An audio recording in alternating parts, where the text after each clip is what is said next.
to ask these two gentlemen if they can interpret this proverb we're looking in the morning. Why don't you do that? Yes. Our proverbs for this week come from the Republic of Tunisia. Even if he wears a valuable harness, the donkey does not turn into a racehorse. Mr. Matere, we shall start with you. Thank you so much. That is quite a proverb. So a donkey, a harness, and a racehorse. So regardless of how you'd want to fashion a donkey, whether you'd want to put some makeup on it, or you'd want to, one way or another improve the appearances, you do not expect it to compete in a race. I like that. Yes, Mr. Mokaya. My interpretation of that proverb is rather dual or two-pronged.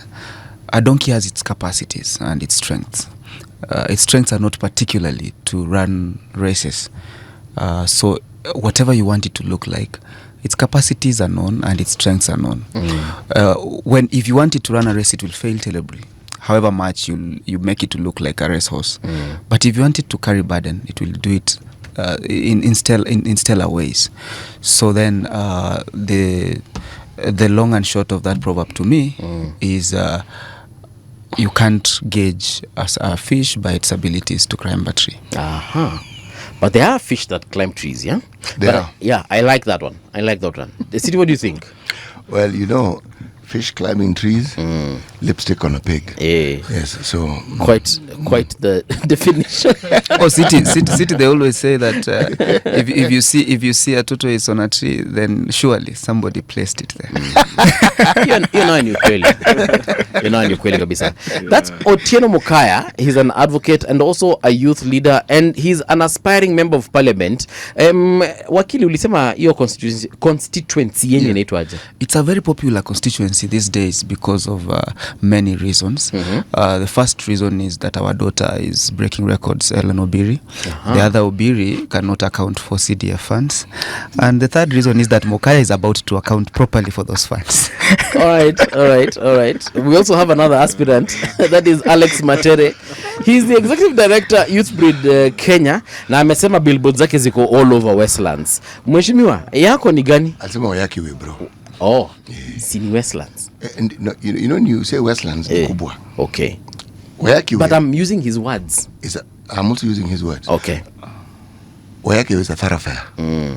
You don't need to be going to Westlands to traverse Wayaki way. So it speaks to visibility. Sawa city. Yes. Ushasema. Okay, sasa sema kile unichukua hata kusema wewe. Wacha yeye atuambie Alex. Alex, the constituency is? So first, let me appreciate for this opportunity to meet you once again. The last time I was here, we were actually sending tribute to my political father, the Right Honorable Raila Amolo Odinga. May his soul continue resting in peace. I think by the same token also, let me express my heartfelt thoughts and prayers with the victims of the Israel-Iran war. We have thousands of Kenyans out there in the Middle East, in Qatar, in Bahrain, in Israel itself, in most parts of that particular area, and they have been affected. Some have lost lives, though there hasn't been Kenyan, but we know nationalities have lost lives. The livelihoods of Kenyans who are out there has been disrupted. So it will just be in order for me first to acknowledge and also pass my regards to them and my best wishes during this tough time. The way my constituent has said, my able constituent, the people of Westlands called and I heeded to their call. Okay. To represent them in Parliament in 2027 onwards. And they are the stakeholders who put those billboards. I'm not the one. The ones who called are the ones who came through and they said, why not? We will try and amplify the message that you have. And they've been able to put a number of billboards there. Right. They have organized meetings for me and have been able also to address and continue activating the networks on the ground. Okay. So God willing, I'll be representing Westlands constituency 2027 and beyond. All right. We wish you all the best. Thank you. Wakili zako umeka, I hope umeka huko. Umesema ni wapi yote? Zangu, we are Christians. Yes. And we want to wish our Muslim brothers brothers, it are fit. Yeah. My accent is failing me here. Usijali. But I think Christians are also celebrating Lent, eh? Observing Lent, rather. As a card-carrying member of the SDA Church, yes, I wish to also acknowledge that. Right. I think my billboards are in the hearts of people. Some are physically visible, but my billboards are really in the heart of people, especially the young people of Bobasi constituency. All right. Good stuff. Now, let's get down to business. Politics versus insults. We have all witnessed what has happened in the last couple of days. Former DP Gachagua, President, former CS Fred Matiang'i, and so on and so forth. And let me actually start with you, Mokaya. What do you make of this, like City has called it, I think, a few minutes ago, theater? There is the place of statesmanship and the mirror of society that leaders hold. It doesn't matter whether you hold a position currently, you held it before. If when people gather and congregate, you're given a microphone to speak, then it speaks to responsibility, that they trust that your words will not, your tongue will not grow bones and hurt people. So it doesn't matter the side where you lean. A leader saying things that are being said is it does not accord respect to the description of a leader. That said, as growing up as kids, my grandfather Mokaya said that I was training me on how to survive in the streets. He told me when a dog is barking at you, if you run, you'll get bitten. If you stand or bark at the dog will be surprised. And which human is this barking at me? And it won't bite you. And if it's brave enough to move towards a barking human, then you carry some sand, and it remembers that if you dust its eyes, the process of other dogs trying to clear its hide is painful, so it won't come your way. Then there are people who have made it their business to insult other people. The assumption here is that they have the monopoly of insults. And then the wisdom of my grandfather then dictates, if a dog continuously barks at you, you need to remind the dog that you can communicate as a human being, but it's not beyond you to reduce yourself into a dog. And then then it's therefore the imperative to remind the dog that really you're not the only thing that can bark. And if you bark for continuously, then I can even throw sand in your eyes. And then it will be your pain when other dogs try to clear sand from your eyes. It's not new for people to body shame people who don't body shame them back. But if they do that continuously, then they better have perfect bodies, because then when you pick to their weaknesses, they should not cry foul. Yeah. Again, without forgetting that it is below leadership to do that. But when it's the business of a dog to bark at you every day, maybe it's your turn to bark at them and tell them I can bark too. So to close this, don't throw stones at people when your house is made of glass. So what we witnessed rather 2 days ago is the president barking back, because this people have been barking at him, so he wants to show them that he can equally bark, perhaps even louder. For more than 2 years, we have been entertained with insults at the president. And I want to say this. It's not unique that our president is throwing insults at people. Only that he's unlucky that everything is recorded, everybody has a media house in their pocket. So their insults go wider than other presidents. The first president of this country called Kenyatta. He was called Jomo Kenyatta. Jomo Kenyatta used to call people names of some names you can't say, involving people's mothers. The president, but it couldn't go as wide as it went, because then KBC could filter these things out. The second president could say, "Mimi sina roho ya panya." That is not a polite statement. But it's not an insult. Which means there are people who had roho ya panya. But again, is that an insult? The point is, it wasn't a polite statement. But perhaps it was intended not to be polite. Not that he never insulted someone. Right. But he had ways to censor those statements. Mwai Kibaki used to say kumbafu, mafi ya kuku, and other statements. But again, there were no cameras in everybody's pocket. So those statements were not amplified. But funny enough, we captured them. Yes. The former president, Uhuru Kenyatta, called my political mentor, Mogoroki, which is really mwenda wazimu. What did your political mentor call him? He called him things which touch on his character. He also is remembered in when the Auditor General did not go well with him. He said, kuna mujinga mwingine hapa anataka kwenda pale. When you see calling somebody mujinga sitting right in front of you. So then... How do you distinguish a description and an insult? Thank you. Thank you for getting me there. That is what we call body shaming. Some descriptions are so accurate, but it's politically incorrect to point them out. Why? Okay. So whether you say somebody has big ears, maybe he has big ears. When you say somebody has eaten a lot, maybe they have eaten a lot. But is it something you want to say? Okay. That said, yeah. Chapter 6 speaks to that. Okay. Leadership and integrity. Yes, we might not want to go down that road. Alex, you witness, I don't know, what do you feel about this entertainment? As you can tell from my facial expression, I think it's a low moment for us as a country. Even by the mere fact that we are here, and that is part of the subject matter that we have to discuss this morning. It's quite unfortunate. I think the level of leadership that we have in this country has sunk since independence, and we continue sinking every single day.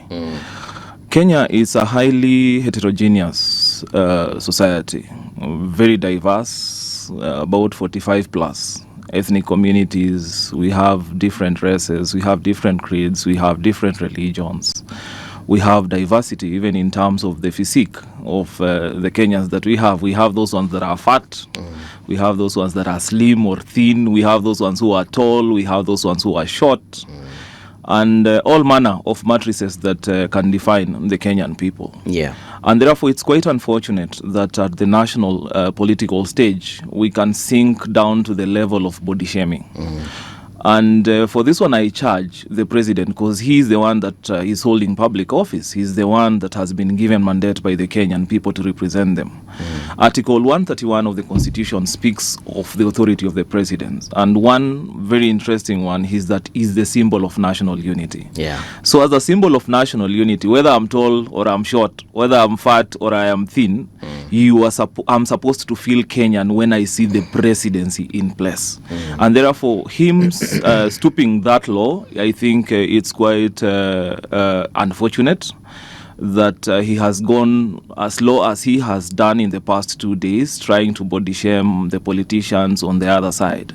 For them, definitely they are private citizens. They also have some sort of responsibility to the common mwananchi, but the highest responsibility is with the office bearer, that is the president.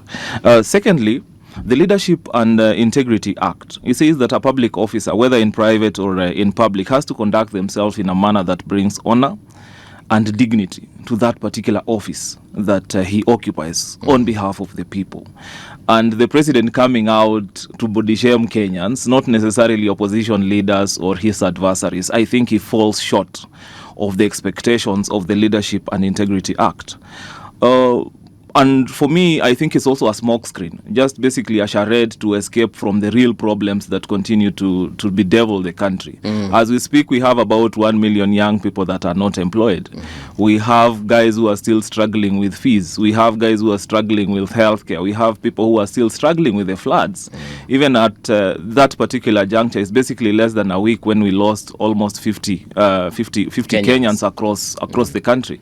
So actually, they're now about 69. Exactly. You can see the numbers, astronomical numbers that have unfortunately been lost. So he continues to engage us in empty rhetoric when the real matters that are actually disturbing Kenyans are quite elusive to him. And as we near about 18 months to the next elections, I believe it's time we have a candid conversation of where we are as a country, where we have fallen short, and how we need to fix it. Because then he's remaining with one budget to implement, and I believe that kind of resources that he is going to have, it will be important for him actually to use it in a prudent manner to change and shape the destinies of Kenyans. Lastly, Sidi will tell you that history repeats itself. That's what Karl Marx said, that the first time it is a tragedy, then the second time is actually a farce. And I'm reminded of history. There was the first president of Chad. He was called Francois Tombal Baye. And Francois Tombal Baye was one of these grotesque African dictators that have ever existed. And one of the things that he did in 1973 when he took up power, because he thought that his cultural and social attributes of the community that he was coming from were superior than anyone else, he made a declaration, an executive declaration, that ministers and civil servants in high office had to go through one of the most egregious pagan initiation ceremonies. It was actually called the Yondo.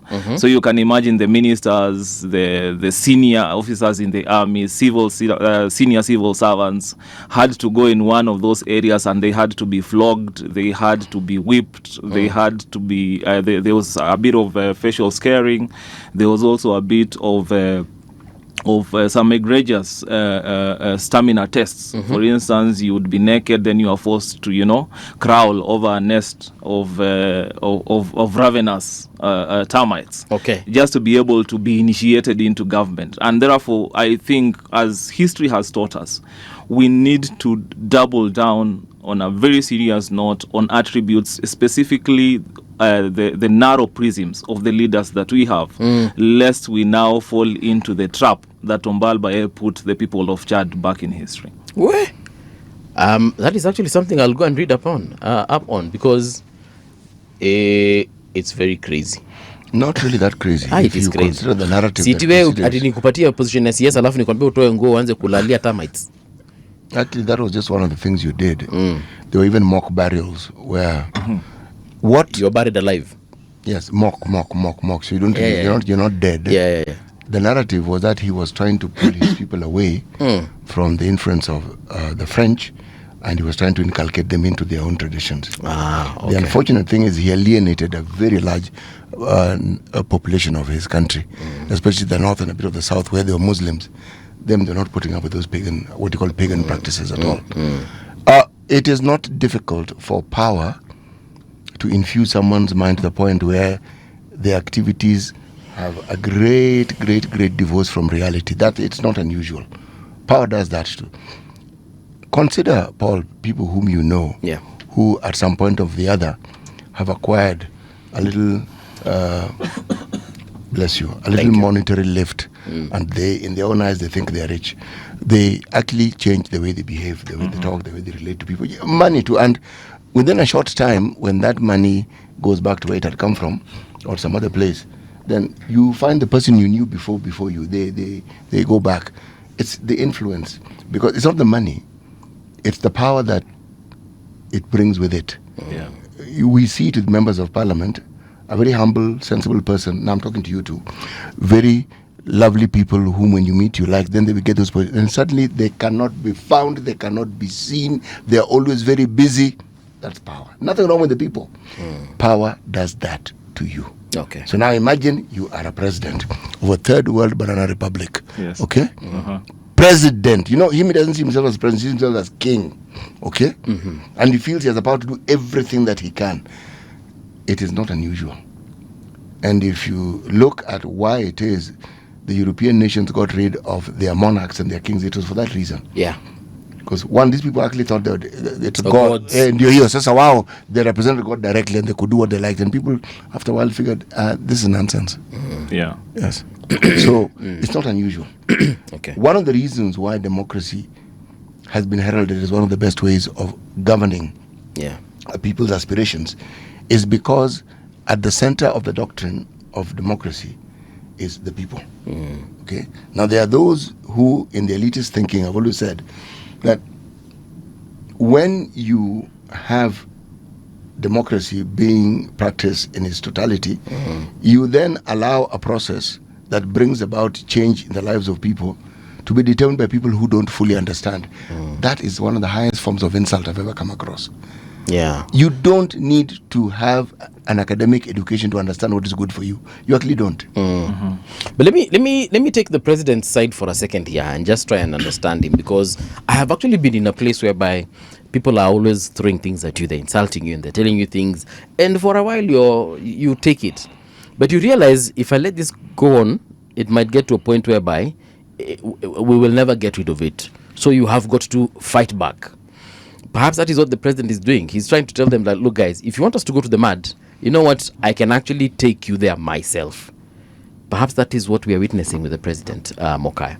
I joke around with my friends and tell them, even borrowing from the proverb that we started with. Yeah. Our abilities are known, but our abilities are known more by people around us than ourselves. People know what you can be, and we say in my backyard that your stories will go around you, but rarely will they find you. You'll get people know truths about you that you don't know about yourself. Such is life. But again, your abilities are tested by the things you allow yourself to go through. If your phobia is that you see a door of a lift as a gates of hell, the only way you know how tolerant you are to lifts is actually walk into that lift and then discover whether you are going to die. Truth is, you might not die, but at least you're faced your fears. You think you're civilized. You think you're above some things until you get tested. When we were young, I don't know how old I am right now, looking at City on the opposite side. There's something called Mchongwano. Would you be more comfortable if you considered as age mates? Thank you. Now this conversation can go on. There's something called Mchongwano in our younger. They used to call it Mutengwano. That Mchongwano was savage because you are insulting each other with an audience, and the best insulter won the competition. Yep. But there were boundaries. We didn't, when it gets into some level, Mchongwano was limited to me. Yes, you did not go around. Please insult me. You don't go to my brother, even if he's cheering right there. Actually, you don't even go to my parents. Because the moment you touch my parents, the moment you touch on my brother, even worse, the moment you touch people I believe to have the duty to protect, including my sister or my mother, then Mchongwano ends there. Now a war begins. A war begins. It was actually not a declaration of a war. It was the beginning of a war, and that war had no rules. Teeth were involved, punches, stomachs, and if there were no senior students to stop that war, it will not end. What am I saying here? Politics is a measure, it's a competition of popularity. You want to be popular to your constituents. It's limited to the subject of that political warfare. It's adult Mchongwano. You are allowed to question the other person. You are allowed to laugh at the other person. You are allowed to laugh at their weaknesses in performance, their weaknesses in non-performance. But there are boundaries to this thing. When you start importing people's relations, when you start importing people that are sacred in the African way of life, that our wars as Africans never involved the weak people in society or people who we protect. Our wars never went beyond the war ground. If somebody ran away to their houses, you never followed to beat them into their house. If women came in the line of war, the wars had to stop momentarily to allow women and children to leave the scene. Then we continue to butcher each other, if at all that's what we want to do. The indecency in this thing, or this public insult among our leaders, is what we have chosen to include in our politics. You can, if I insult you in our Mchongwano, please limit it to me, because I've put myself in that arena, and if I've brought myself low enough for you to insult me, can you respect the rules of Mchongwano, the childish rules of Mchongwano, that it ends with us and the audience we are speaking to? Don't bring my sisters. Why would you want to have rules that guide? Because that particular process of communication at an early age can be laughed off as being childish. But among adults, you can't laugh it off as being childish. When you are a child, you spoke like a child. You behave like... Now that you're of age, surely... But you can decide to be childish. Then in that case, could you kindly choose another profession? Not politics. City, you kind of read my mind. When children... a childish statement, when a child makes it to another child, we say children are playing. A childish statement, when a child makes it to an adult, we say the child is growing. That's why we don't punish kids for trying out their father's shoes. But a childish statement, when an adult makes it to another adult, then it's supposed to annoy, and it's intended to do that. It's an effort to annoy you. where I was going with this with this line of thought is, a wise man can pretend to be a fool because it's in his capacities to do that. But it's not in the capacity of a fool to effectively pretend to be wise. They fail by the first attempt. In this conversation, we know who is in his best capacity as a perennial howler of insults. And we know who has stepped down a little bit to show that he can step down, be a fool, be good at it, but he's not a fool. So that's why even in the conversation we're having, we are telling the wise man, please, we know of your capacities. We know you are a racehorse. Don't come down to the donkey. We have known you can do it, and we knew you can do it. Stay there. We have placed you there, and we appreciate that you are there. Alex, the former DP, that is Rigathi Gachagua, said that tulikuwa taka tumlete chini na amekuja sasa chini. He's no longer presidential. Yes. Do you think that is actually true, that now the president is no longer presidential? Can he recover from this? What is there to recover from? I've asked the question. Power does not change you. Power actually exposes and reveals who you exactly are. Before I even respond to that, there's something that my brother has talked about. And our elder here will tell you that idiots also get old. It's not that once one is foolish at a young age, there's no guarantee that he'll become wise when he comes of age. Some completely rebel and reject any type of civilization. On the same token, there is one psychologist called Sigmund Freud, and he talked about one of those psychological concepts called fixation. That if at a young age you grew up and there were some childish things you were not able to do, when you get old, they will reoccur in your life in one way or another. And basically that's what we are facing. We have a leader who has occupied public office without necessarily comprehending what that particular office requires. Michelle Obama, at one moment when she was responding to Donald Trump, I believe, she said that when they go low, you go high. What I expected the president to do is not actually now to dig even deeper in terms of the epithets and the body shaming that were coming from the opposition. I expected him to take the conversation a bit higher. Say, even if I've lost weight because I have to wake up in the morning, I have to work 20 hours in a day, I have to be across the country, inspecting programs, initiating others. But that is not where he's taking the conversation, because he knows that the gap between what he promised and what he has been able to deliver has distressingly become very wide over time. And for me, the way I say it is a smokescreen to run away from, the critical areas or the critical issues that continue to disturb the Kenyan populace.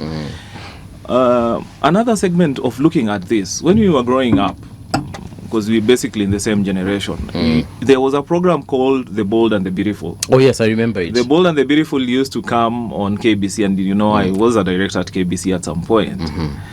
And it used to come actually after 9 p.m. news. So there was news, then there was sports, then The Bold and the Beautiful 10 came. o'clock, yeah. Yes.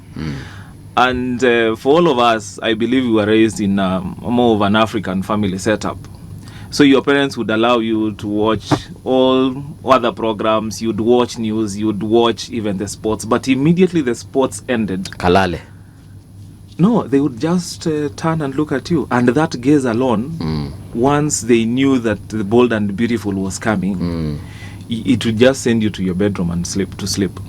Because there was parental control when that program came. True. Unfortunately now, in our politics, we have sunk so low that you can't even allow your children to watch news. Because you don't know what will be coming in news. For instance, if the president comes and says some of those things and throws them the epithets that he was using yesterday, and you have a young kid, a teenager, 7 years, 14 years, and thereabout, picking some of those words and going to school and using them, how will the teacher try and punish this particular student? Because that student will still say that, President alisema. President alisema. So because of the authority and the stature that of the public office that he occupies, it seems that it's justified for him to say that. If we lower the conversation, not because of service delivery, we have now turned into bedroom performances. That now we have to discuss about your bedroom performance, whether you are performing or not. We have to discuss about the size of your stomach. We have to discuss about the size of your ears. Then we are running away from the issues that continue to bedevil our country. As our people wallow in poverty, they have issues. They have to navigate through floods every single day. They have to navigate through a healthcare system that is not working, and yet you don't want to address the critical issues that Kenyans are going through, and rather you want to view them from a narrow prism just because of political expediency. I think it's really, really unfortunate. And I actually want to touch on this whole issue of perhaps this, and actually CD did point to it earlier on. He said that perhaps something else is going on behind the scenes, and what we're being entertained with right now is to make us forget that perhaps we have problems as Kenyans. We have this whole flooding issue. We have drought and famine in the northern part of this country. Do you, number one, feel like politicians, and this is now all of them, whether in opposition or on in government rather, do you feel like they are actually trying to distract us from what is actually happening? My brother here spoke about Bold and Beautiful.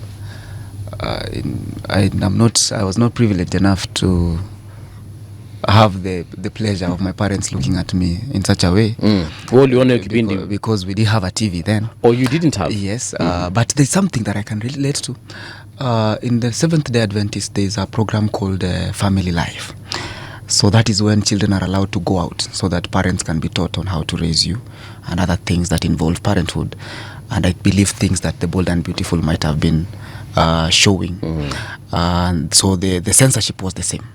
That your parents will look at you and say, don't you know it's time for family life? That's where you go and play outside. But again, thank God I have a TV now and I can watch news.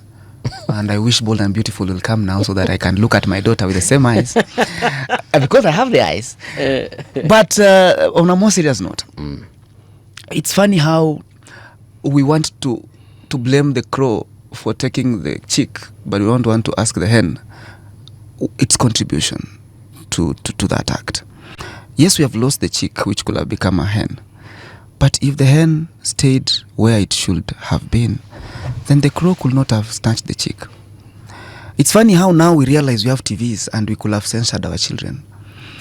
But for the 2 years that other people have been holding the insults, our children never needed this kind of censorship. I'm not saying that it's right that leaders are insulting other leaders, but I'm surprised how we just realized how wrong this is because somebody else said it. For 2 years, be precise. The president has responded, and to now a 2-year onslaught. There's a huge discussion about some of these statements. And there are people who've been making these statements for the last 2 years. So for 2 years, our TVs have been entertaining children with the Bold and Beautiful. But now that we have a new character in this movie, we realize that we have children and we need to scare them not to watch news. I want to be honest as Kenyans. Without entertaining or without trying to justify the manners of our leaders, we could have started this when somebody came with the first insult at the president. We have been entertained in this madness for 2 years with people old enough to be my father, others to be my grandfather, who have children who expected them to behave better, not because they hold public office, but because they hold the biggest office in the human existence, being a parent, being responsible of the husbands you give our daughters, of the wives you are raising for our sons. So the duty of presidents comes with rules, but there is a heavenly duty of representing God in creating and instilling values to these angels that we are bringing to this world. So therefore, while I understand that, back to my childhood example, when a dog barks at you, you might run a little bit, but the best thing to do so that the dog stops barking at you is either back at the dog or carry some pebbles of sand and throw to his eyes. Okay. And I believe there's an end to this nonsense. And the end to this nonsense is for the wise man to remind the fool that I can be foolish, but I don't choose to be. And demonstrate it to the fool that this is how we can be foolish. You know, the problem and you can't like it. The problem with these utterances is not the utterances in of themselves, because these utterances are very rich in entertainment. They are a huge entertainment factor. The principle and the concept of it is what is dangerous. Exactly. Because if people consider that speaking carelessly to each other, whether in response or instigation, for whatever reason, you're opening a floodgate that is actually harmful. And when you look at the history of misdeeds that began as misdeeds and ended up as genocide, because that was the ultimate, they all begin with utterances. And they all begin with utterances that are made and they're not challenged at the right time. In the Uhuru era, there was a lot of criticism of religious groups and churches and mosques. And for one thing, they were not speaking against the state. There were criticisms in the Kibaki era. In the Moi era, the religious groups really took on the state. They stood with the people. They were living up to the dictates of their faith and speaking up for those who could not speak up for themselves. Those two regimes, the church was mostly silent, and a lot of things went very, very, very wrong. And if you look at the church, now I'm talking as a Christian because that was my central focus. Yes. A lot of things went wrong even in the leadership. If you look at leadership processes within those churches, they were no different from our political systems. People who are bribed, people who are coerced. This is an election to determine who a church leader is. So the world came into the church. So I then wasn't surprised when I understood this, why they had lost their voice. They were the same as the people who were secular. But now here we are. We have 2008 behind us as a reminder of what utterances can do. We have Rwanda, a country that is not too far away from us, that descended into this, the chaos and the murderous genocide that we saw. And it began with utterances. Profiling individuals, because this is what it does. Yeah. You profile people. Then you isolate them. Yes, you diminish their capacity as human beings, so they become objects and things. So once they become objects and things, this is known. It's something that is done the world over. It then makes it easier for you to treat them because they're subhuman after all. They're three-quarter human. They're not fully human. They're lesser beings. This is what we guard against. Whenever even communities fight against each other, there will be a narrative that is fed to those who are fighting to give them reason as to why they should fight these people or exterminate them. These people are vermin. These people are the scourge who make our lives terrible. They are insects. They are bacteria. So getting rid of them is actually a good thing because then you rid yourself of the disease component that they bring with it. Yeah. These utterances are dangerous.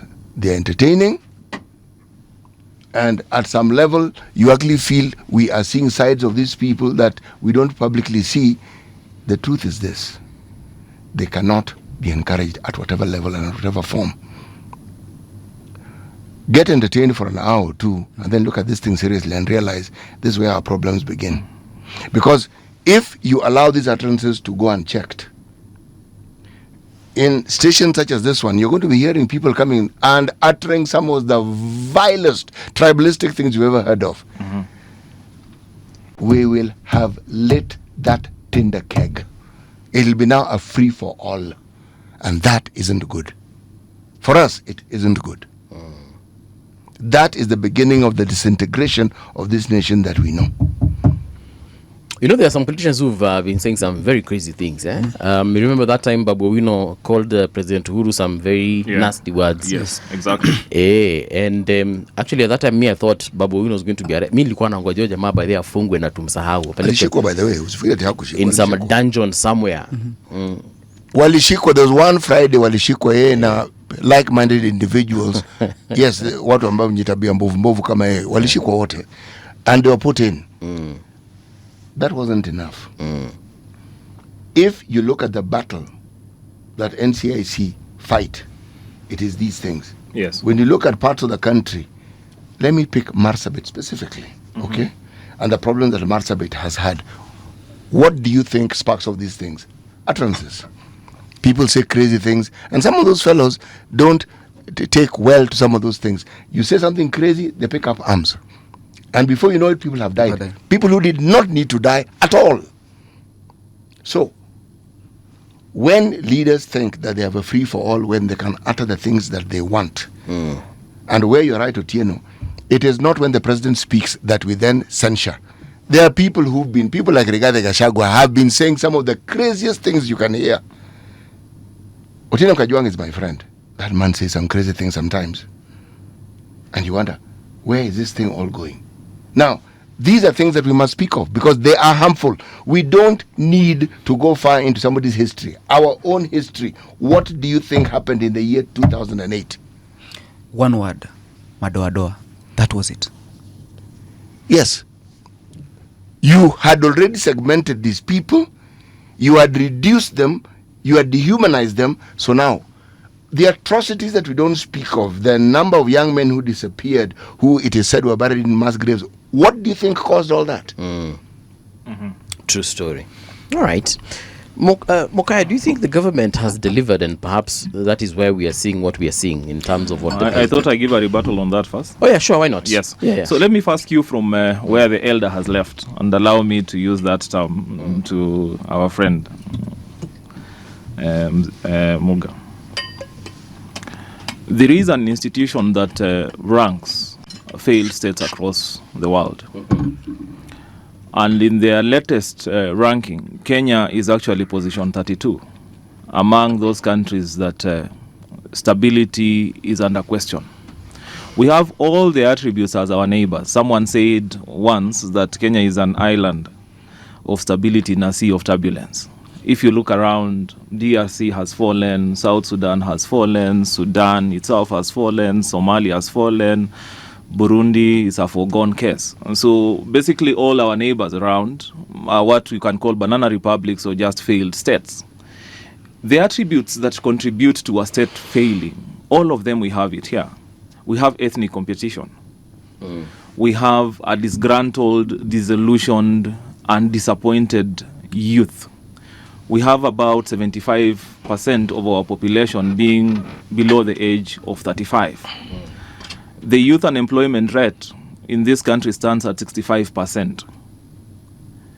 Whenever these politicians go to rallies, whether it's on a Monday or it's a Sunday or it's a Saturday, you'll always see masses around.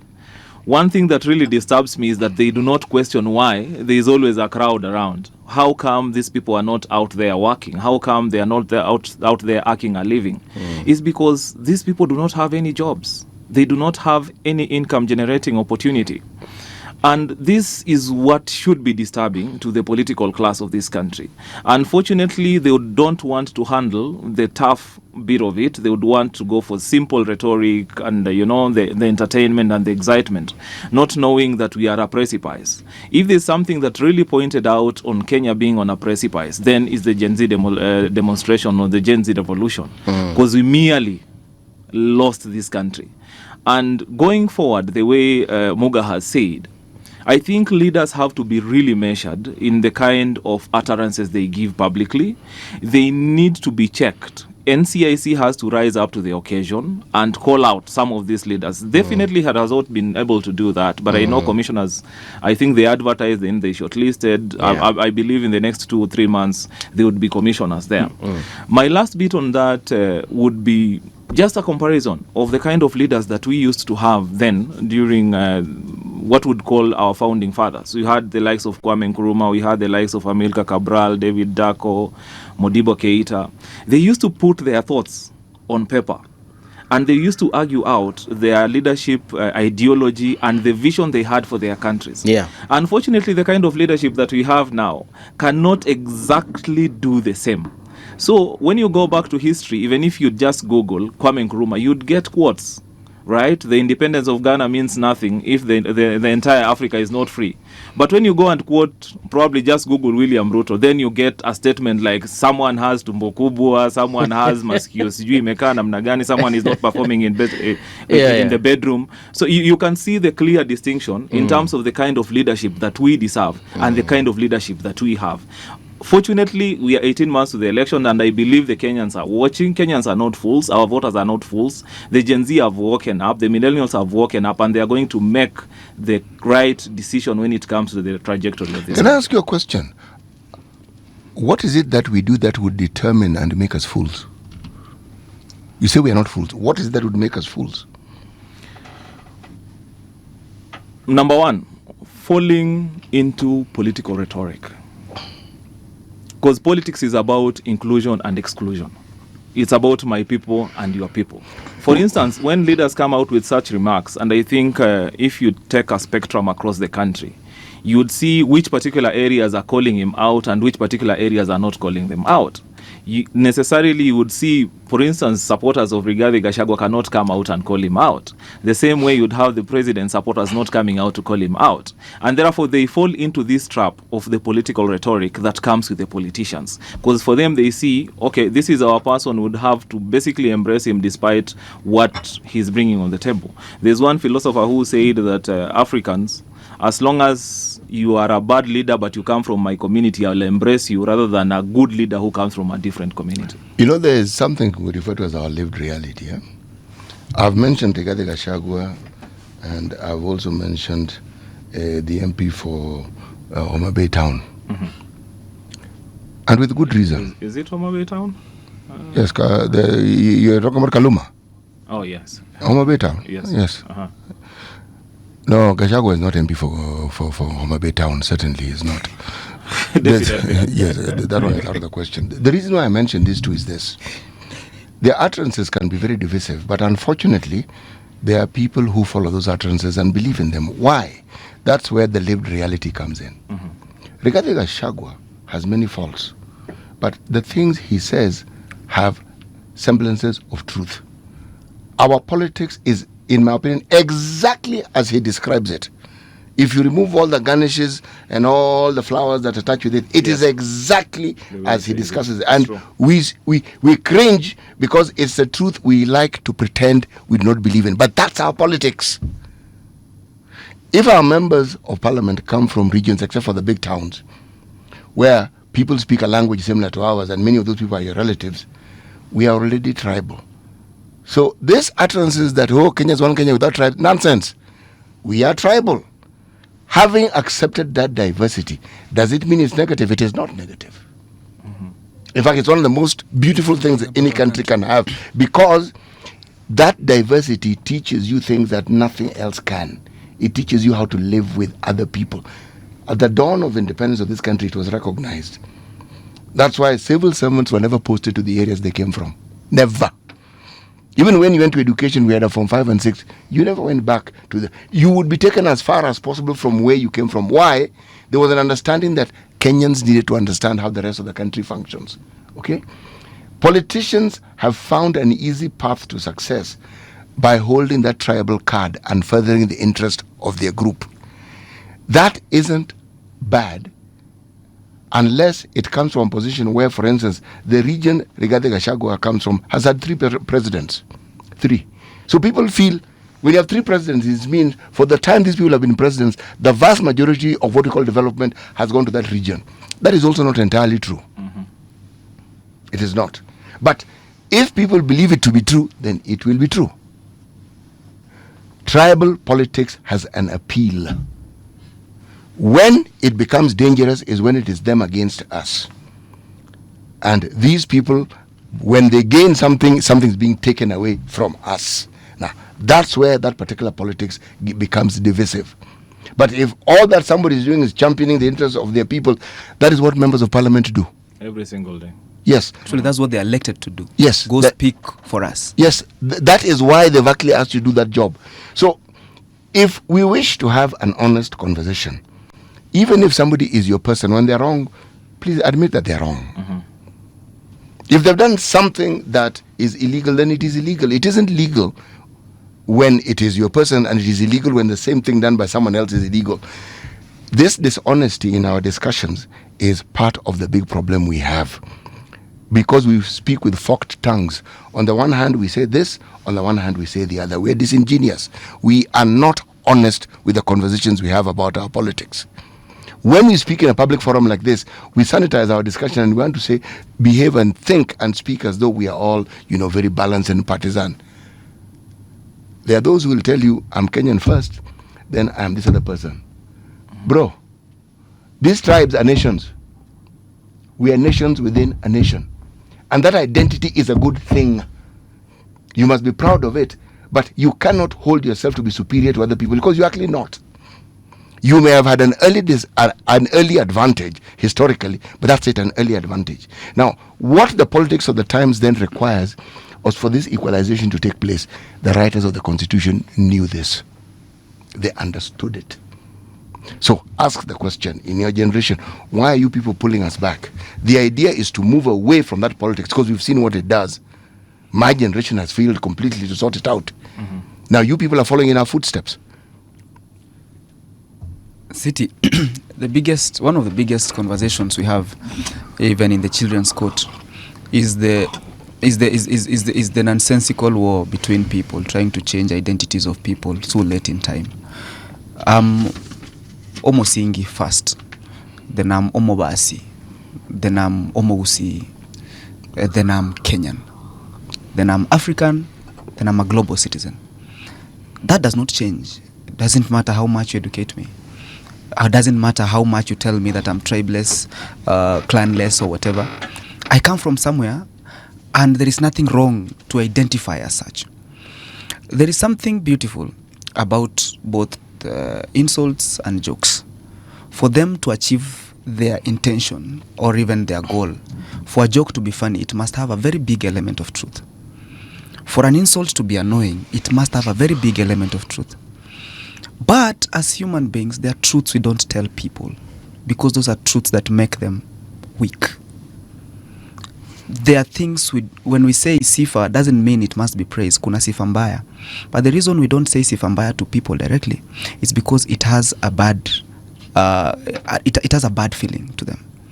We are not saying that whatever leaders are saying about other leaders is necessarily not true. But it's what civilized people don't say to other civilized people, because they are the things that make those people look bad or weak. There are jokes we make about my people, Omogusi community. Those jokes could be true, but they're not jokes that make me happy about what you say about my people. Just like there are jokes people say about every other tribe. Even Kenyans, there are jokes about Kenyans that you are not comfortable with. The fundamental thing is that those jokes could be true, but they're not jokes that we amplify. And that speaks to the volatility of the jokes we do amongst ourselves. We're just looking at the whole debacle from over the weekend up until sometime this week, when kulikuanga na matusi zilikuwa zimetupwa, ama ni cheche za matusi. Salamu zimfikie Sami Philip, and a couple of you I can see on our X account. Thank you so much for coming through, guys. Levi Moja, how are you doing? You're saying that unasikiza kuwa Busia Teso. Teso inakuanga Busia? It's in Busia County. Allah, I didn't know that. So thank you so much for coming through, Levi. We also do have Benny. Hey. Remember the first governor of Busia County was a gentleman called Ojamong. Peter Ojamong. Yes. Ni Mteso yule. Yes. Okay, good stuff. Kuna Benny hapa amesema Donald Trump has gone lower despite Michelle Obama going high. You're the one who said when you go, ama ni wewe? Wewe ndio ulisema when you go low.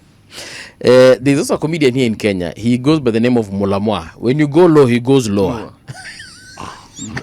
He creates a basement. Hey. Bana nyinyi Waluya mtatumaliza siku moja. There's Pare Wandolo. How are you doing? Leadership is in the echo of our society's value. What we tolerate in ourselves, we empower in our leaders. And then let me choose another random one. Repeat that thing. What we tolerate? This is Pare Wandolo. Leadership is the echo of our society's values. What we tolerate in ourselves, we empower in our leaders. Na ni kweli because kuna jamaa hapa mwingine pia anatusikiza amesema hivi, ni venye hiyo message iko mahali tu hapa. Alikuwa anasema here it is. My take 2.0 amesema the citizens themselves wakienda social media ni matusi instead of focusing on issues. These same citizens pretending to be angels ndio wanaendanga social media kuita watu majina ambazo tutasema saizi kwa hewani. But yeah, I actually see this a lot. For example, there's something Fred Okango posted yesterday, and the insults under the comment section. Not at impolite words, insults. Alitukano mbaya sana. Alafu of course kuna wenye wanatukanana sasa because maybe kuna mmoja amemsupport anatukana, maybe kuna mmoja amemnini kashifu sasa yeye anatukana na supporters. It's a really nasty place to be in. But you know, when we have that in us and we can tukana each other, because for example when the president said whatever he said, the crowds at where he was cheered him on. When DP Gachagua, former DP rather, said what he said, the place where he was, people clapped for him. So I mean, and also Fred Matiang'i alisema kitu mahali alikuanga na watu kwanza walikuwa wanamwambia endelea bro. It is something we have as human beings. Have you ever wondered why when somebody is walking on the slips on a banana and peel fall, we laugh? You really want to laugh, but utajishikilia because you want to, are they injured or not? If they're not injured, utacheka. Okay? Actually, we laugh. Yes. Me, kuna wakati niliteleza, nilikuwa nimevaa Crocs and they didn't have grip. I slipped, I fell. The people around that place really laughed. Yes. But you know, your pain is not out of the impact of your fall. Yeah. Your pain is in the reaction. That's why when kids fall, the first instinct is usimwangalie. Yes. They won't cry. But if you look at them, they realize their hearts. I actually do not give a flying walinda. Ucheke usicheke. Nimeanguka kwa sababu nimeanguka. Whatever reason, physics decided I fall down and I have fallen. I will get up, dust myself, and I will walk like nothing has happened. This man has tripped and fallen. Now he's blaming physics. Yeah. But you get what I mean, yeah? So, nilikuwa nataka tuongee juu ya government delivery. Na nilikuwa nimekuuliza swali in the previous hour. Has the government delivered? I want us to audit the government. Okay, now there's a from your commentary, there's a time when we had a deal with a friend of mine. It went sour. They started holding insults on WhatsApp. Then I sent my friend. Yes, I sent my other friend. Before the deal went sour. I asked my other friend who's called Nyaunga, this guy has insulted me. And I was trying to be civil. My friend told me, no, don't be civil. This guy is trying to get a trail of screenshots to share and say vile amekutukana na hakuna kitu umefanya. He told me, please insult him well, so that screenshot does not leave your space. Then I handed him the phone. He did type a lot of things. Then the good thing about it is that 3 exchanges later, he's like, bro, you are a lawyer, man. So I learned that if the screenshot does not balance the equation, that insults you and you don't respond, or you respond politely then insults you again, it doesn't have T value. So when he's sharing it to show people how he's bringing down a big man, there is no value because you also brought down, and there are insults about you which you might not want people to see. So then you don't leak the conversation.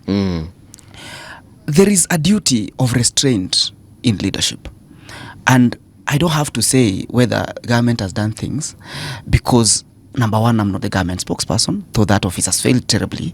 Otherwise, we wouldn't have the president always trying to regurgitate what they have done.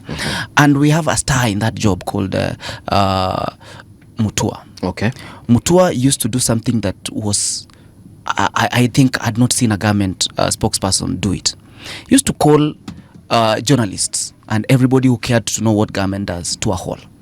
Tell them what the government has done, what the government is doing, what the government plans to do. I think it was every Thursday. Yes. Then take questions. And the questions he couldn't answer, he could accept that I'm ignorant on that side. Let me research, I'll get back. Anything that he was uncomfortable with, he will scatter around and say, unajivunia, you can take t-shirts. You know, it became a joke of sorts. But President Kibaki could not speak because there's somebody paid to do that.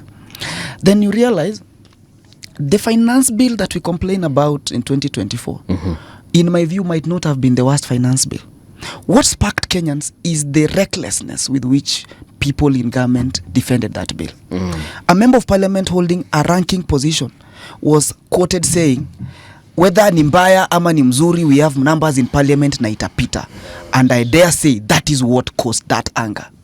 We could have discussed it in public participation. We could have proposed things that will be changed in that bill to become suitable. We have members of parliament who could have proposed amendments, that those amendments which could have made that thing palatable. But the bravado, the carelessness, even how powerless we felt when a member of parliament says that. That's hubris. Yes, when that is what. decides that they can speak to you, if we use Ganyanese anyhowly. Okay, please continue. Yes, that is what angered the Gen Zs. Half of them had not interacted with the bill, really. And even if you ask them, mbona unanini, atasema Kasongo must go, which is a slogan they didn't create. Now, whether government has performed or not, if we choose to be willingly blind, when somebody says wewe muongo, wewe Kasongo, the response was tunajenga reli, tunajenga barabara. And for 2 years that has been the exchange. Okay. Until recently. If you are blind and you are taken to Talanta Stadium and you touch it like this, you'll know this looks like a pumpkin, but it's too big for a pumpkin. It could be a stadium. If you see tractors trying to move around a road, you realize there's some construction happening here, and because it's not a toilet, it could be a road. If you're taken to Lower Kabete and see those buildings and somebody takes you to touch them, you'll feel it's incomplete, but this sounds like something I know. It could be a building. If you interact with these kids who receives 22,000 per individual, yes, it does not speak to what we believe in, but it's value to them, and it really happens. So among the many lies we have been treated to, among the things that we are told that this person has no capacity to say one truth, in 30 seconds I've mentioned 4 truths that are happening. Whether they're happening the way we want, that's another conversation. We had $1 at 162, now it's 130. We are at the verge of default on the loans that we had, and right now we are paying loans, yes, but sustainably. So there are things government has not done. Sustainably, what do you mean? I mean, we are not in the red. Our deposits have not been garnished, yes. Do you know the percentage of our revenue that goes to pay back these debts? Which is a duty we have on our debts. It's not. We have a duty on whether we want to say whether it's ODS or not, whether we want to qualify where the debts went. I'm saying, I'm going by the central bank records. Yes. Because they're the ones who release these things. And they tell you during this period, this percentage of what it is that we call our revenue was used to pay off these debts. By the time you are paying 80% plus yes, of your revenue, we have a problem. A serious one. Is it the problem we had in 2022? In 2022 it was worse. Thank you. So then we are not in heaven yet, but we are not in hell. This, what I'm saying, isn't a criticism of what the government is doing. What I am insisting on is something that you always hear me talking about, an honest discussion. Thank you. Okay? Because if you only have 20% to run your affairs with, you're going to have to borrow. So that brings in a completely different discussion. And that's where now the clause of the World Bank and all these institutions get into us. And then you suddenly find them telling us to sell off this. Anytime you hear a government being told to sell, it's involuntary. It's involuntary. So somebody has come up with that. It's these World Bank fellows and IMF who come up with these crazy ideas. Yes. Yes, it's not. We have economists in our treasury who actually understand exactly what we need to do. But when somebody has lent you money, they're going to give you conditions within which you will have to do what they want. So we find ourselves, if we were not using that sizable amount of our revenue to pay off debt, we would not need to be talking to these fellows the way we do. Yeah. So to land my point, City, I'm saying that we were in our worst place. There are efforts, deliberate efforts that have been done to get us into what we are talking about. That is absolutely true. That we are taking conditions now, we are not being auctioned. Lastly, my friend Advice Mondalo said the other time in a forum that I was part of that this thing of we're not being auctioned, I'm not so sure, but let me leave you to continue with what you're saying, and as you said, land it. Yes. So Advice Mondalo said there was a fundraiser for health. Somebody was trying to get money from him to pay for healthcare. He asked him, but have you tried this thing called SHA? They said, SHA does not work. Advice told him, please, this is money. Instead of paying that bill, please subscribe and let's see it fail.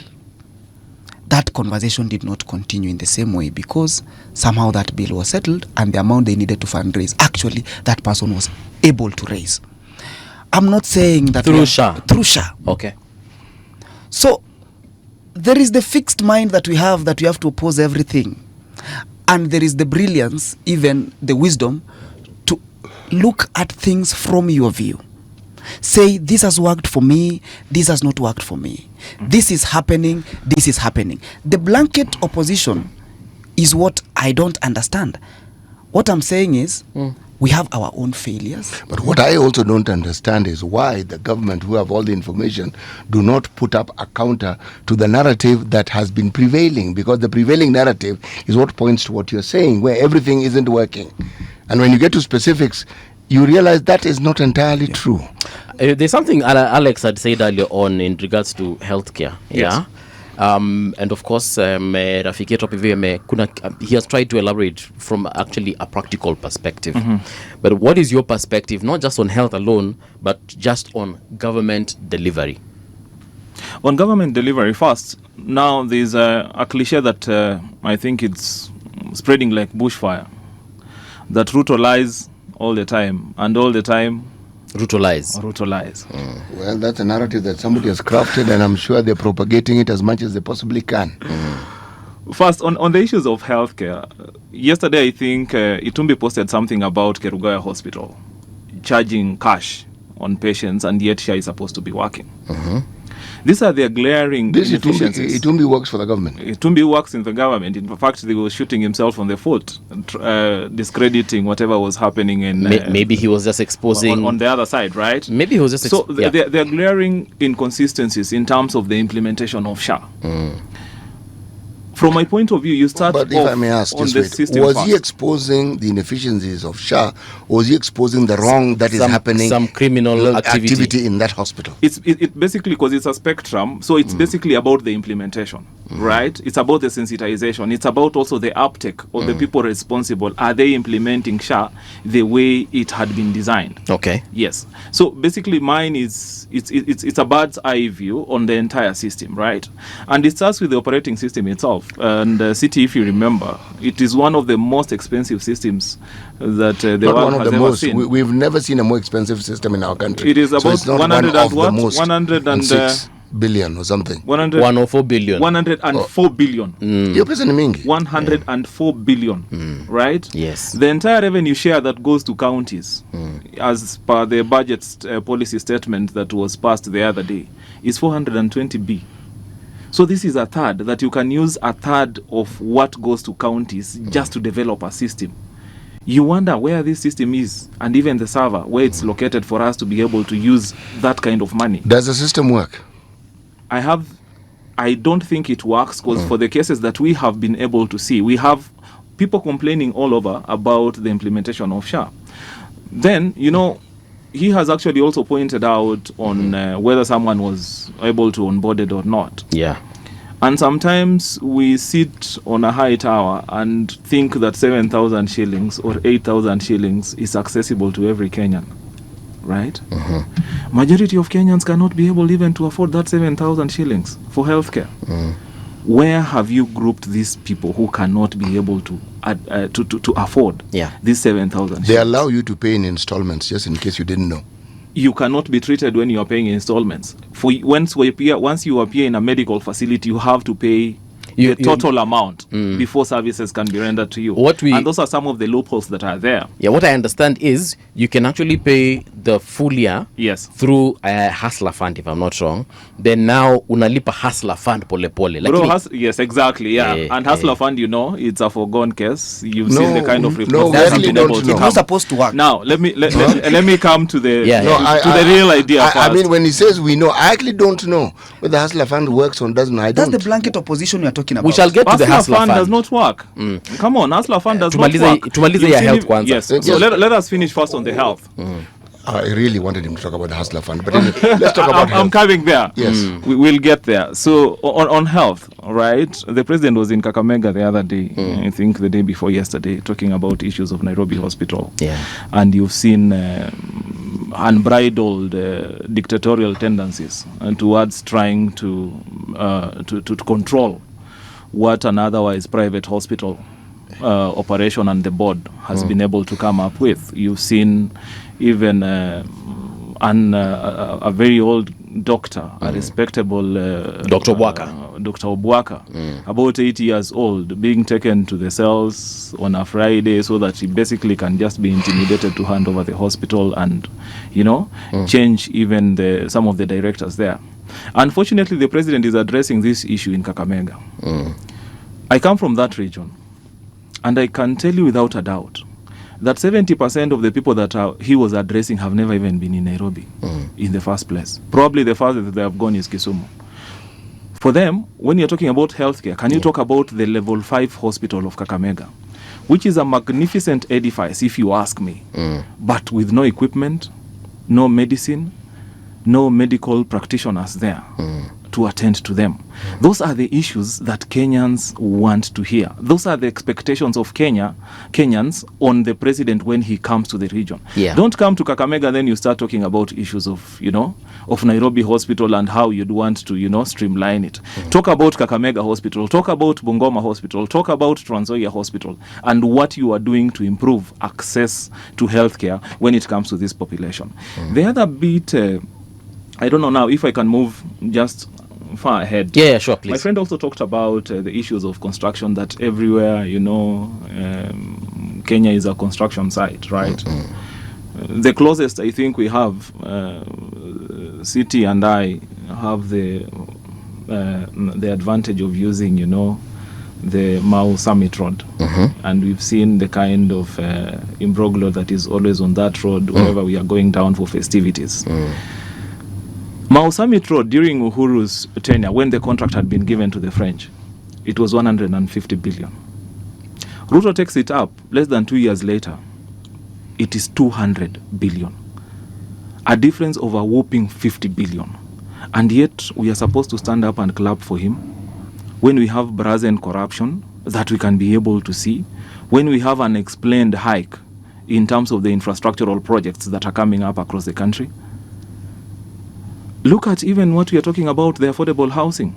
In Kangemi there, I have been on the ground several times, and I ask my constituents, how many of you have been able or have the capacity of even uptaking the affordable houses that are coming up here?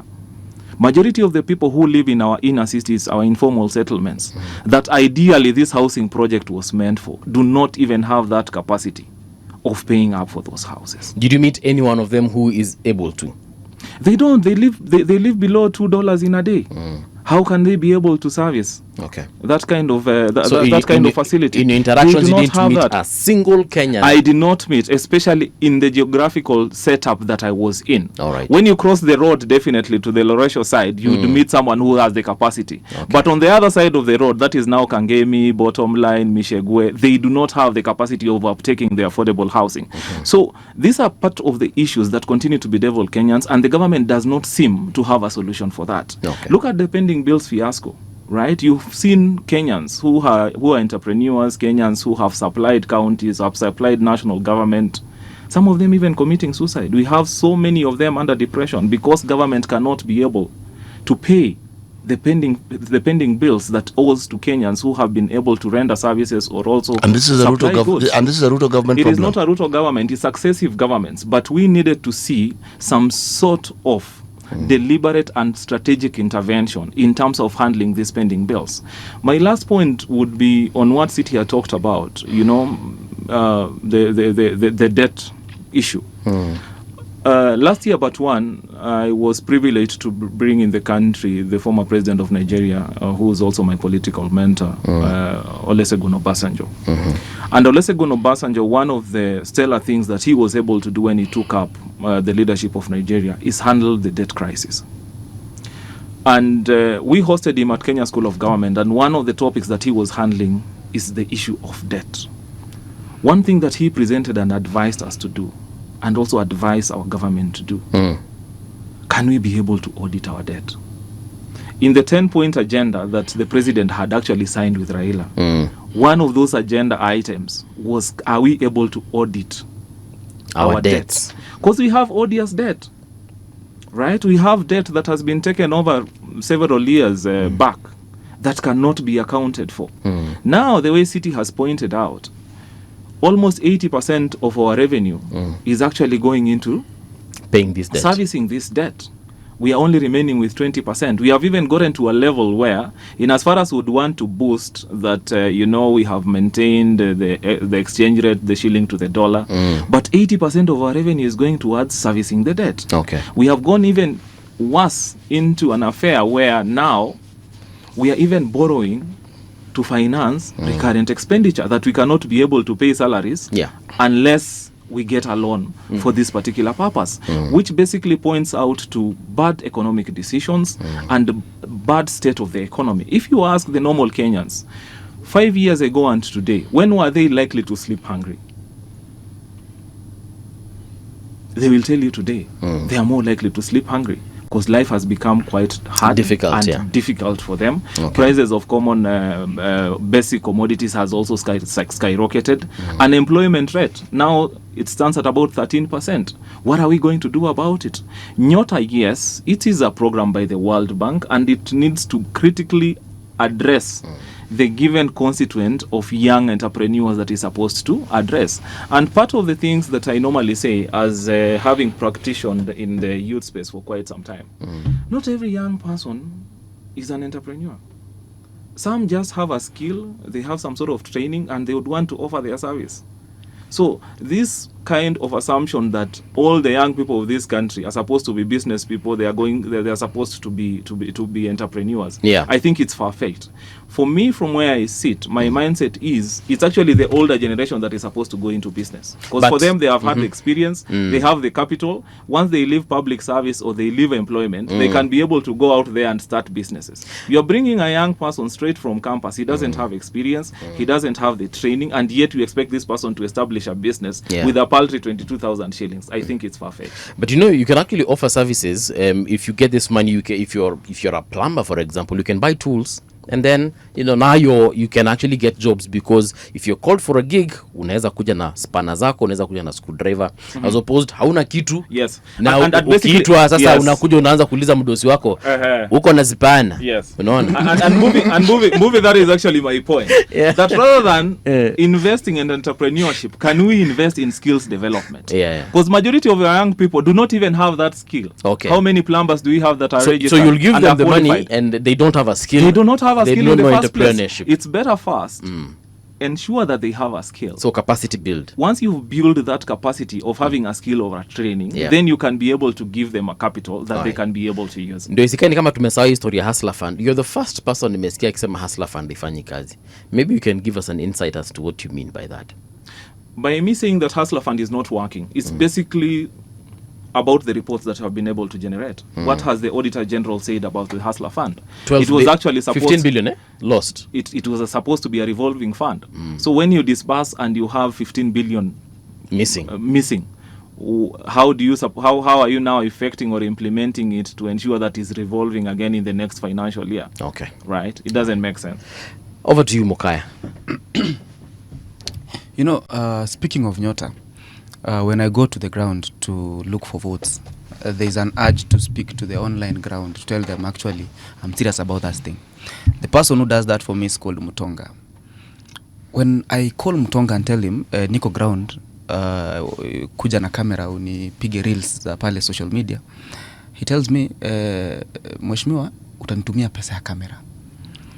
We hire a camera with Mutonga at 2,000 per day. How much? 2,000 shillings per day. That is what sort of camera? For the Nikon DSLR. It takes still at the same time it takes can take videos. Videos as well. If you ask Mutonga, why don't you buy your camera, he'll give me the same answer. I don't have money to buy that camera. It means this boy is not banked, number one. He can't access credit. Number two, whatever I pay him, I really wish I get blessed that I pay him better, cannot ably sustain him towards getting the tool that he needs. Mutonga is stellar in what he does. I knew him while he's doing what he's doing. I knew him through videos that he had posted for somebody else. Another candidate called Cliff Ogora, who's going for the same seat I'm going, in a different constituency. So when you say that not every young man is a businessman, then you need to tone down kidogo and understand what business means. Tools, the way you said, if I don't hire that camera for him, then he can't go to work. And if he goes, especially on a Friday when there is high demand, he might miss that tool, which means that day he won't make money. And it also means that's the time when funerals and during the weekend happens. That's when there is demand for his services. So it gets him into a space where he can earn an income. Something small for Mokaya and Matere, but it's important to him. That said, I am a lawyer, and one thing about being a lawyer is that I understand some things beyond just what they look like. I don't buy theories because in my kind of trade, you can't trade on rumors. Let's say things are bad when we have tried them. I want Matere here, when he goes back to Kawangware, he asks his constituents, Kangemi, still, yes, he asked these constituents, how many of you have logged into Bomayangu, signed up, saved and transferred their eligibility into that progressive savings, and with that try to navigate towards owning that house? After they fail, then we'll come and have that conversation. When you say that SHA does not work because 7,000 is too expensive. It's not me, it's Itumbi who said, bro. It's okay, you alluded to it. But you said 7,000 is not something small. How does the road towards realizing the benefit of SHA, what is the client journey? The client journey is you walk into a hospital, you say you want to pay through social medical insurance, then you are told you are not a subscriber, then you are advised to subscribe, then you are told it will take effect immediately. You subscribe. Try that with private insurance or even NHIF. 1 month. They'll tell you you have to wait for 6 months, but your ailment is not waiting. So when you talk about 7,000 as something impossible, let's compare it with the bill that hits you, not before you get medication, before you can be able to be tested for what is ailing you. It's more than 7,000. There's something in economics they call opportunity cost. What you spend in the alternative of the other thing. You'll spend 7,000 or have an Arambe for 7,000 instead of 300,000. That is what we are talking about. You know, this, for purpose of academic discussion, this is good. But the two of you are treading the path that my generation, the generation before us have tread before. The ones who are right at independence seem to have got it right. They actually were not just talking. There were clear attempts at doing the things they said they wanted to do for the citizenry. They lost the plot somewhere before we got to the 70s. But there was clear evidence of the efforts that were being made. If something is expensive like SHA, what should it have cost? What would be a reasonable cost for the equivalent of the equipment that forms that system, as we are told? What would it have cost, and what is it expected to do? This expensive equipment that we have, is it doing what it's supposed to do? Does it achieve what it's supposed to achieve? Before this, we had an MES system, medical equipment system, that was promoted by the national government. The understanding, the thinking around it was really good. Buy very expensive equipment that hospitals may need on behalf of the county government, and then you deduct from whatever their allocation is. Good. But anybody who understands equipment of that nature and the expenses therein would also know that the manufacturers can lease that same equipment To you. Yes. And that saves you from the obsolescence that comes with Yes, equipment. because what they do is they provide you with the equipment and the commodities that help you run it, and in the event there's a new one comes along, They swap it. yes. I'm talking about hospital equipment. Equipment that we use for administrative purpose, like say copiers, photocopiers. People who sell that equipment offer similar services. You don't actually have to buy it. The lease includes the services for that equipment. And technology transfer. Yes. So exactly. So what I'm actually getting to this, the options to have gotten that same service, and which would have included technology transfer and the benefits that would accrue from it, was missed out with the direct purchase. And that's why we had stories of equipment in hospitals, we still do, that new The equipment exists, but you can't actually utilize it because you don't have the personnel who can adequately utilize it. Or then you get it, when it needs services, the person who can service it, there's a problem with getting somebody who can actually service that equipment. So in the long run, the equipment doesn't quite provide the service it was intended for. So let's backtrack a bit and ask, is that the problem? No, it is a symptom. When we talk about government being involved in procurement, it is a problem that was highlighted in the Uhuru era when all procurement officers in government were told to step aside for the time being. They were told to step aside. When Afia House got named as Mafia House, it was because there was some 5 billion shillings that somehow couldn't be traced. I always find this curious. But since this is a country that we deal in phantoms, it isn't so curious. If we have ghost workers, we have ghost schools, it means we have ghost students. So, if money mysteriously disappears, it shouldn't be so surprising because these phantoms could easily walk away with that money. And since you can't see a ghost, it is understandable the money would disappear. But money doesn't disappear. Somebody has to take it. I found a curious point during that audit process that there's a gentleman who worked in the finance department who, among the things the Auditor General found was he had been paid a per diem for something like 370 days. Where do you work? That's the point. We all know how many days there are in a year. So somewhere, I think this guy got careless and forgot that it would have been perhaps interesting to stop at 300 and then wait for the following year to post whatever theft he wanted for the following year. All right? Yeah. What am I trying to say? When we see the inefficiencies and the problems that bedevil the government, let's have an honest conversation and not focus on the symptom but look at where the problem began. Because any problem we are facing right now, if NHIF problems had been sorted out, the discussion of SHA would not be there because there'd be no need to replace the system, would there? No need. If it needed an upgrade, that's what we needed to have done. The discussion we have about education. Those of us who taught when the 844 system came in, we know what is in the 844 system, and we've said many of the things that are being spoken of now were in the 844. Yes, they were. So did we need to change the whole system? Because change the whole system means you buy books, you change everything. Again, teachers. Yes. Yeah. So what happens? The procurement story comes back again. So we are always bedeviled with the issue of procurement. When issues arose about Adani, it was again procurement. Ujama, is it the best? All these things. Now, the citizenry may do well by being informed, but it would help tremendously if we started off by telling the truth. Okay. Any new system, whether it is SHA, you name it, it is going to have problems. This government failed to tell people the sort of teething problems this system was going to have. They failed. They sold the program as instant working, instant success. It can't be. Even if you pilot it, you will still have problems. But remember, this is universal health care. 5 counties, or was it 4, were piloted. Yes. We need to be told what they are piloting now with a larger, it's called a sample size, a larger group of counties so that we know what to do, what to sort. Yes, exactly. There are these processes. So that by the time you're implementing, you have a fairly clear idea what you shouldn't do and what you should do. Okay. Now,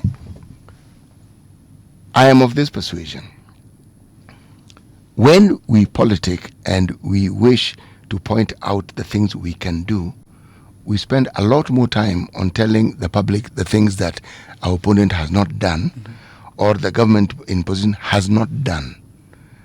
Yet there are things you can do even with these systems we keep saying are failed, and you can guide people onto how to benefit if they exist. Nobody talks of the ways of fund. It exists. It may be limping, but it exists. The so-called youth fund we keep talking about, it exists. But those ones have got better structures as opposed to what we currently have. They have not been given as bad press. Yes.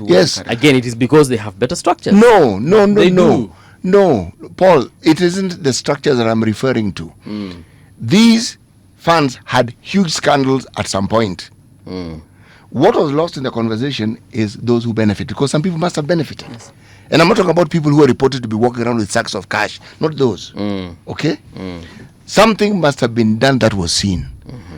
I am mitigating against the negativity of our approach to looking at issues in the country. Instead of focusing on, yes, this thing has a problem, but does it have anything that can be useful? Because the alternative that he suggests is get rid of it. So, but then we're back to square one. We haven't moved. It can't be that people who are seeking power from the government keep telling us they're going to do better by replacing. What do you mean you're going to do better by replacing?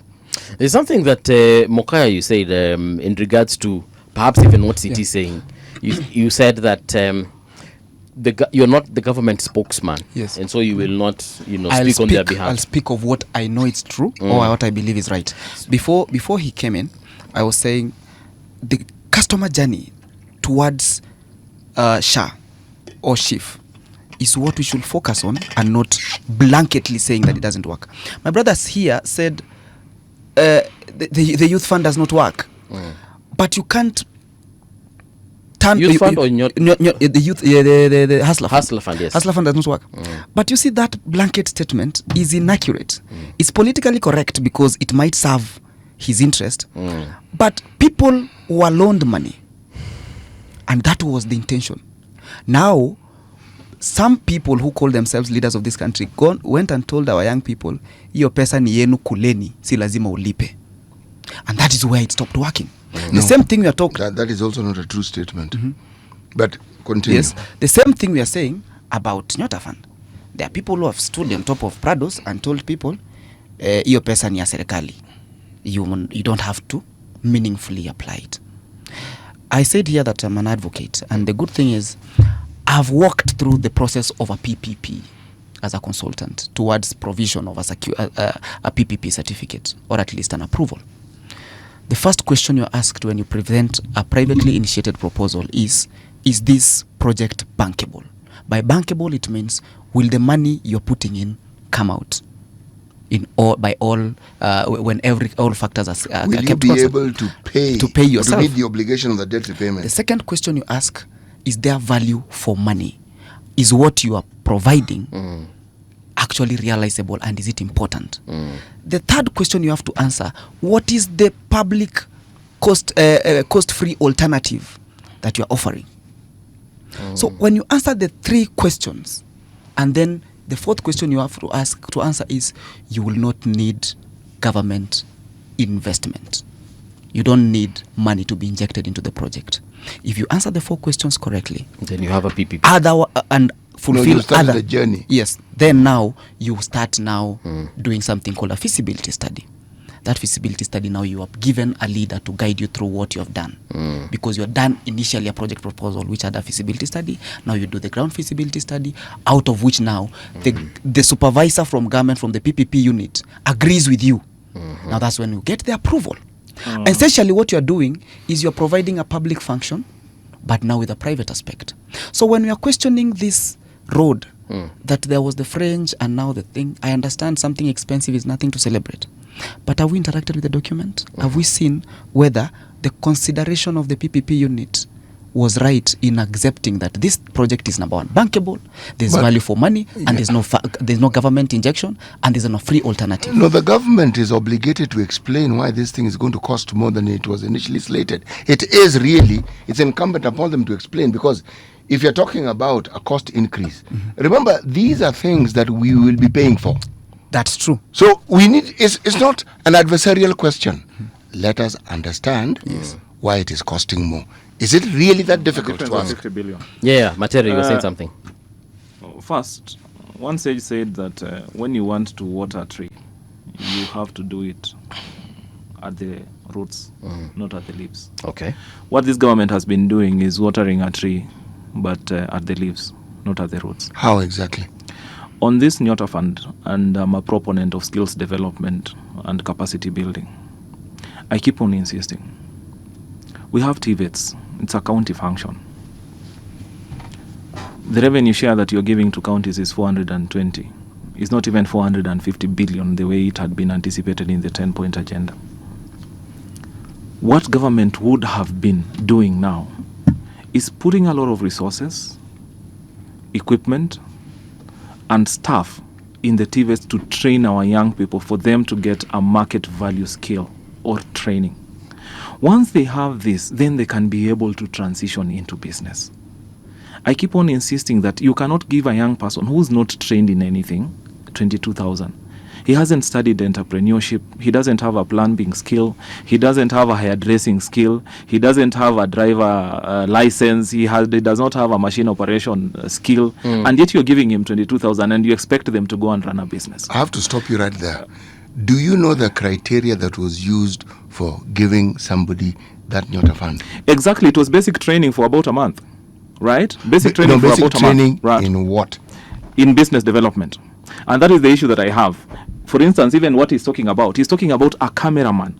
So basically that is photography. Is this particular person trained in photography first before he hires the camera? That is the skill that is supposed to be there. If you look at the countries, even the ones that the president is basically glossing and flossing about, like Singapore, it started first with capital development, human capital development, that you have to ensure that majority of your population have a skill that has market value. Once that skill is available, then they can be able to generate income from it. Once the income has been able to be generated, issues of housing, issues of infrastructure, they can be able to take care of themselves. In Singapore, healthcare is not free, but the people have enough income for them to be able to afford housing. They can be able to afford healthcare. But you cannot start by giving first a universal healthcare, then you come back to training. You cannot start from the back end. You have to start by first ensuring that people have a skill. They can be able to apply the skill to generate income. Once they generate that, they can now be able to access that which they think it's important. The same model actually also with South Korea. South Korea development route has always been about human capital development. And most of the countries that have been able to develop, even China in itself, it's purely about human capital development. The next thing, you talked about replicating copy-paste, and I like the discussion that Muga was bringing in. So we have Hustler Fund on one end. Yes. Then we have Youth Fund on the other end. Youth Fund had a board. It had a structure. It had auditors. It had staff. It had projects that were running across the country. Why come again and replicate and form now Hustler Fund? And yet Youth Fund now is working. You have Hustler Fund is working. Now Youth Fund, the kind of monies that they have, it's purely for recurrent. It's basically paying for the salaries of the personnel there. They cannot even be able to loan and finance projects by the youth across. Even you can't even give it like a number of 1,000 youth can be able to benefit because of budgetary constraints. When I was saying Hustler Fund does not work, it is not even my sentiment. It's the sentiment of the Auditor General. The Auditor General said 12 billion shillings that were sunk into Hustler Fund as a revolving fund has disappeared. Those people are not able to pay. Basically because the way it had been fashioned out, Hustler Fund had been fashioned out as a reward mechanism to the young people, right? The same way now, Nyota has been fashioned as a reward mechanism to be able to spur entrepreneurship among the young people. When you are doing this, exactly, are you telling them that it's a loan that Kenyans are going to pay for?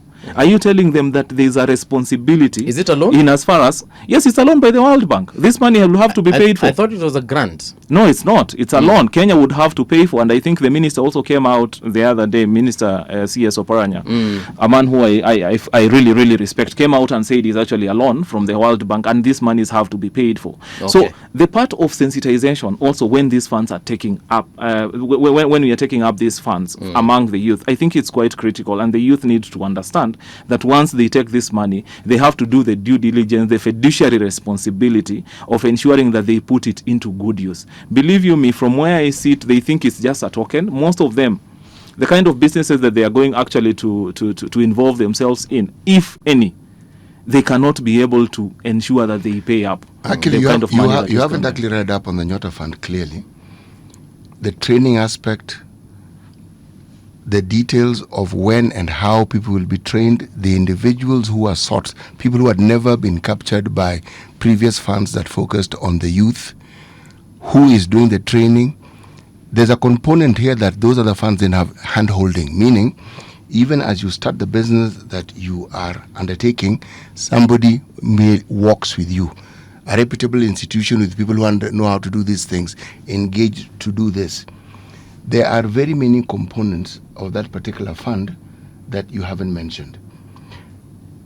We cannot base our arguments on what we think create good sound bites when we seek to criticize the government. Criticism has to be part of a critique process where you know what was intended, and for it to be something that is abhorrent, we must see how it is not going to work. Then if that is the case, then let's start with all the funding that we've done for the youth.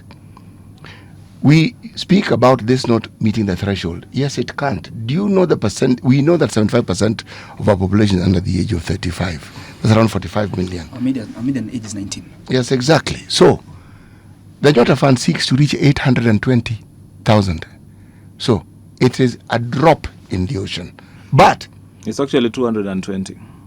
no, Not 820. in total 820. That's why I said you need to read into these things and understand. I'm going by what I have read, 820, and the number they seek to meet in every county in the country. Yes. They have laid it out so clearly, it is very easy to critique it at every stage just by what they have told us they're going to do. But of significance is this.